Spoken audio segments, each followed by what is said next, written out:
Safe নাই, আমাদের safe zone হচ্ছে আওয়ামী লীগ। যে তাহলে এতদিন বিএনপি কি করেছে, জামাত কি করেছে, শিবির কি করেছে, বা চরমনায় কি করেছে? আপনারা এই যে মনে করেন যারা ভিন্ন ধর্মাবলম্বী আছে, এদের মনে আপনারা সেফ জোন হিসেবে নিজেকে নিতে পারেননি কেন?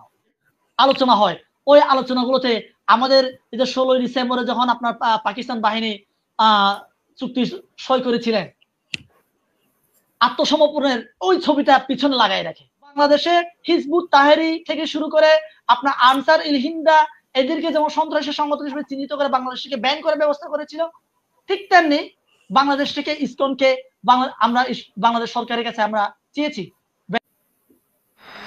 দেখুন, যে আমি খুব সম্মানের সাথে আমি একটা কথা দ্বিমত করছি, যে আমাদের হাসানুর রহমান উনি বলছিলেন এক জাতির এক দেশ, মানে বাংলাদেশ এবং বাঙালির দেশ।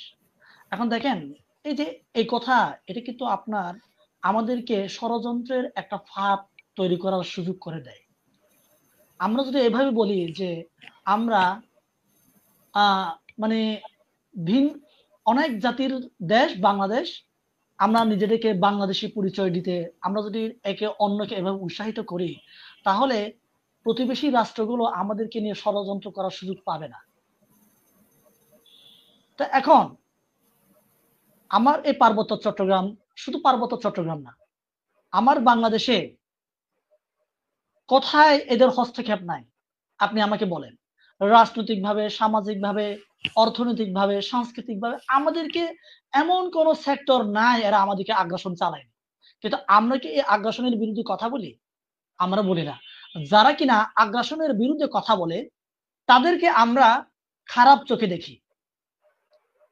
এখন আপনারা দেখেন যে আমরা ভারত নিয়ে কথা বলি, আমরা মুসলিমের কয়েকজন কথা বলি।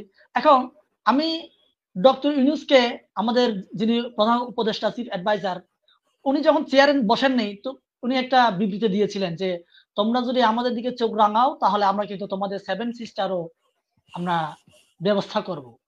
আমি মনে মনে খুশি হয়েছিলাম, না আমরা মনে হয় আসলে আমাদের পার্বত্য চট্টগ্রামবাসী মনে হয় আসলে শান্তির একটা বার্তা আমরা পাচ্ছি। কেন? আমার এই পাহাড়ে অশান্তির মূলে রয়েছে কিন্তু ভারত। আমার এই বাংলাদেশের অশান্তির মূলে রয়েছে ভারত। এই যে সংখ্যালঘু কার্ড যিনি বলেন, মাইনরিটি কার্ড, এই যে আমাদের মেহেদী ভাই বললেন, এটা তো আসলে বাস্তব সত্য কথা। এই দেখেন, আপনার আমার সংখ্যালঘু ভাইরা এভাবে বলে থাকে যে আওয়ামী লীগ না থাকলে আমাদের সেফ নাই, আমাদের সেফ জোন হচ্ছে আওয়ামী লীগ। যে তাহলে এতদিন বিএনপি কি করেছে, জামাত কি করেছে, শিবির কি করেছে, বা চরমনায় কি করেছে? আপনারা এই যে মনে করেন যারা ভিন্ন ধর্মাবলম্বী আছে, এদের মনে আপনারা সেফ জোন হিসেবে নিজেকে নিতে পারেননি কেন? আমার প্রশ্ন। এই যে এই লাইভের মাধ্যমে আপনারা যারা দেখছেন, তাদের কাছে আমার প্রশ্ন, আপনারা সেফ জোন দিতে পারেন না কেন? বিশ্বাসে এই যে আস্থার একটা জায়গা আছে, এই আস্থার জায়গা আপনারা তৈরি করতে পারেন না কেন? আমাদের মধ্যে এই আস্থার জায়গা তৈরি না হওয়ার কারণে আমরা সব সময় রাজনৈতিক প্রতিহিংসার শিকার হচ্ছে। এই প্রতিহিংসাটাকে ভারত আমাদের সুযোগ নিচ্ছে। আমার এই পাহাড়ে আমি যদি বলি যে আপনারা সব এখন বাংলাদেশে এমন কোন লোক নাই আমার পাহাড়ে অস্ত্র আছে বলে জানে না। এত বৈধ হোক অবৈধ হোক, অস্ত্র আছে সবাই জানে।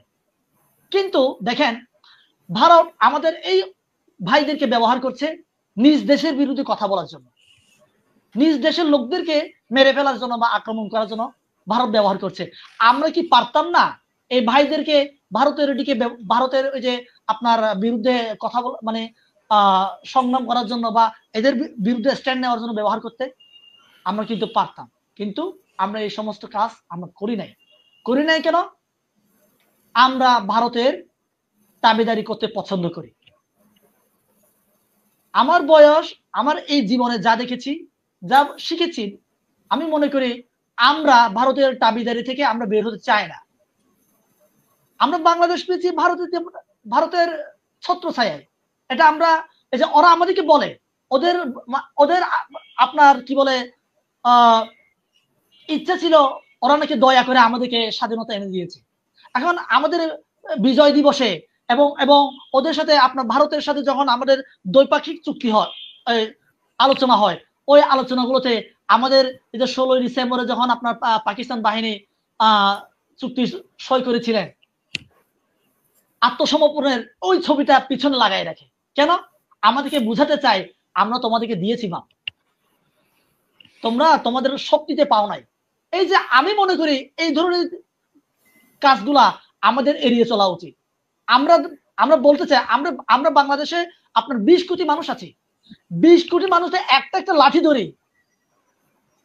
ভারত কোথায় যাবে? ভারত কোথায় যাবে বলেন? শুভেন্দু যে আমাদেরকে নিয়ে কথা বলে, আমাদেরকে উস্কায়, হ্যাঁ চিন্ময়, আমি বলি, আমি আপনার 2022 সালে প্রেস ক্লাবে দাঁড়িয়ে আমি বলেছিলাম সঙ্গে থাকলে সঙ্গী, না থাকলে জঙ্গি। এটা কে করেছে? এটা আওয়ামী লীগ সরকার করেছে আমাদেরকে। দাড়ি মুছ টুপি যারা সাদা টুপি পরে ওদেরকে জঙ্গি বানায়, আর আমরা যারা পাহাড়ে আছি আমাদেরকে পাহাড়ি সন্ত্রাসী বানায়। এই যে এ ধরনের নানা তকমা দিয়ে আমাদেরকে বিভাজনের রাজনীতি এরা করে গেছে। এটা হাসিনা করে নেই, এটা আমি বলবো, স্পষ্ট করে বলবো, আমি এটা ভারত করেছে। কিন্তু আমরা এই জায়গা থেকে আমরা বেরিয়ে আসতে পারিনি।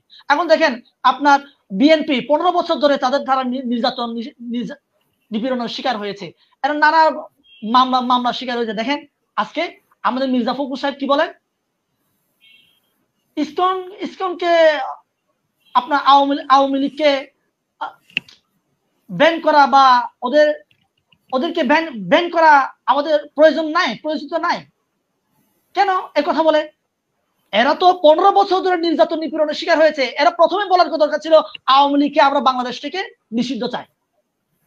কিন্তু ওনারাই দেখেন আবার ওই যে ভারতের ইশারায় আবার বলা শুরু করছে না, আওয়ামী লীগকে নিষিদ্ধ করা যাবে না।